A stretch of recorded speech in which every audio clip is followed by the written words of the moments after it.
एक नदी के किनारे उसी नदी से जुड़ा एक बड़ा जलाशय था। जलाशय में पानी गहरा होता है, इसलिए उसमें काई तथा मछलियों का प्रिय भोजन जलीय सूक्ष्म पौधे उगते हैं।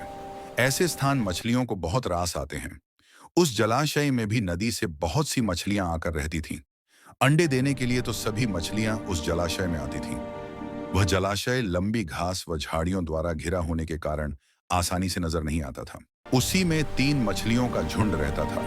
उनके स्वभाव भिन्न थे। अन्ना संकट आने के लक्षण मिलते ही संकट टालने का उपाय करने में विश्वास रखती थी। प्रत्यु कहती थी कि संकट आने पर ही उससे बचने का यत्न करो। यद्दी का सोचना था कि संकट को टालने या उससे बचने की बात बेकार है। करने कराने से कुछ नहीं होता, जो किस्मत में लिखा है वह होकर रहेगा। एक दिन शाम को मछुआरे नदी में मछलियां पकड़कर घर जा रहे थे। बहुत कम मछलियां उनके जालों में फंसी थीं, अतः उनके चेहरे उदास थे। तभी उन्हें झाड़ियों के ऊपर मछलीखोर पक्षियों का झुंड जाता दिखाई दिया। सबकी चोंच में मछलियां दबी थीं। वे चौंके।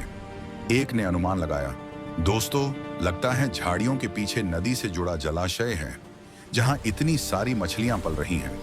मछुआरे पुलकित होकर झाड़ियों में से होकर जलाशय के तट पर आ निकले और ललचाई नजर से मछलियों को देखने लगे।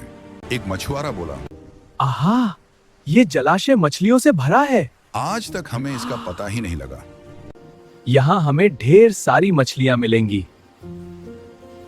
तीसरे ने कहा, आज तो शाम गिरने वाली है, कल सुबह ही आकर यहाँ जाल डालेंगे। इस प्रकार मछुआरे दूसरे दिन का कार्यक्रम तय करके चले गए।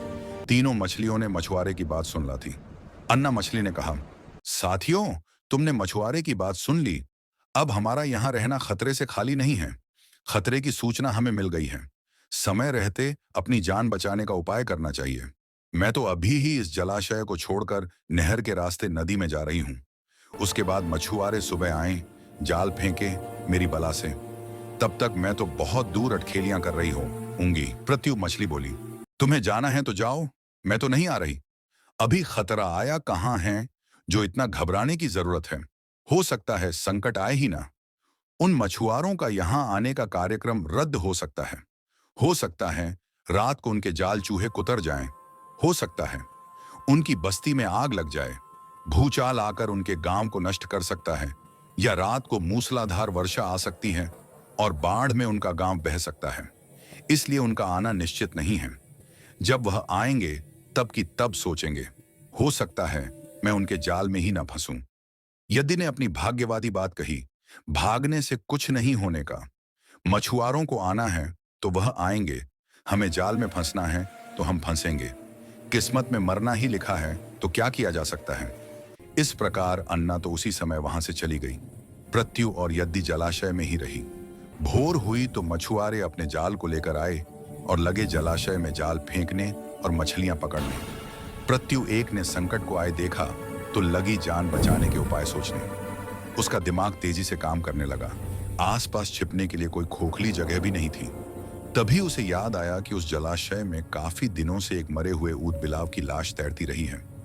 वह उसके बचाव के काम आ सकती है। जल्दी ही उसे वह लाश मिल गई। लाश सड़ने लगी थी। प्रत्यु लाश के पेट में घुस गई और सड़ती लाश की सड़ांध अपने ऊपर लपेटकर बाहर निकली। कुछ ही देर में मछुआरे के जाल में प्रत्यु फंस गई। मछुआरे ने अपना जाल खींचा और मछलियों को किनारे पर जाल से उलट दिया। बाकी मछलियां तो तड़पने लगी, परंतु प्रत्यु दम साधकर मरी हुई मछली की तरह पड़ी रही। मछुआरे को सड़ांध का भभका लगा तो मछलियों को देखने लगा। उसने निश्चल पड़ी प्रत्यु को उठाया और सूंघा। आख, ये तो कई दिनों की मरी मछली है, सड़ चुकी है। ऐसे बड़बड़ाकर बुरा सा मुंह बनाकर उस मछुआरे ने प्रत्यु को जलाशय में फेंक दिया। प्रत्यु अपनी बुद्धि का प्रयोग कर संकट से बच निकलने में सफल हो गई थी। पानी में गिरते ही उसने गोता लगाया और सुरक्षित गहराई में पहुंचकर जान की खैर मनाई। यद्दी भी दूसरे मछुआरे के जाल में फंस गई थी और एक टोकरे में डाल दी गई थी। भाग्य के भरोसे बैठी रहने वाली यद्दी ने उसी टोकरी में अन्य मछलियों की तरह तड़प तड़प कर प्राण त्याग दिए। असीखा भाग्य के भरोसे हाथ पर हाथ धरकर बैठे रहने वाले का विनाश निश्चित है।